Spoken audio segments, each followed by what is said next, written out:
यदि आप इस कहानी के पीछे का तर्क समझ जाएंगे तो आप अपने मन को काबू करना सीख सकते हैं। पहली बार जब मैंने भी इस कहानी को पढ़ा तो मुझे इसका तर्क समझ नहीं आया, लेकिन इसका भाव प्रेरणादायी है।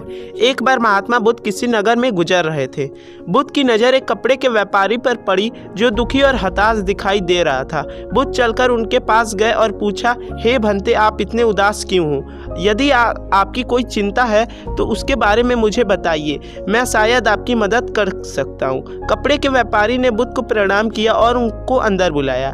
उस व्यापारी ने कहा, जब से मेरी पत्नी की मृत्यु हुई है तब से मेरे घर में मेरे छोटे बेटे की देखभाल करने वाला कोई नहीं है, इसलिए मैं इसे हमेशा अपनी दुकान पर लेकर जाता हूँ। लेकिन मेरी दुकान पर आने वाले ग्राहकों की ये पगड़ी उठाकर फेंक देता है, कभी कभी तो उनकी झोला भी उठाकर बाहर फेंक देता है। मैंने इसको बहुत समझाया, डांटा, लेकिन ये नहीं समझा।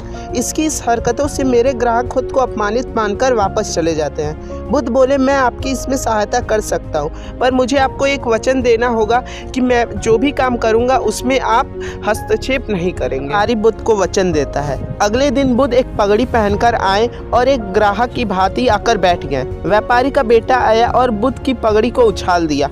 महात्मा बुद्ध मुस्कुराए और कहा, बहुत अच्छा, जाओ उस पगड़ी को लेकर आओ। वो बच्चा दौड़ कर गया और उस पगड़ी को वापस लाकर बुद्ध को दे दी।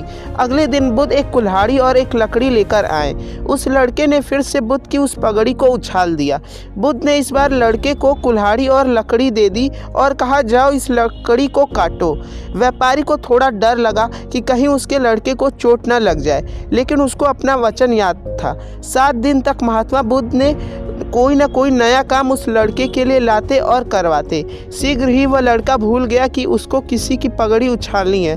व्यापारी बहुत खुश हुआ और बुद्ध को धन्यवाद दिया। अगर हम अपने मन को अपने हिसाब से काम नहीं करवाएंगे तो मन अपने हिसाब से काम कराएगा।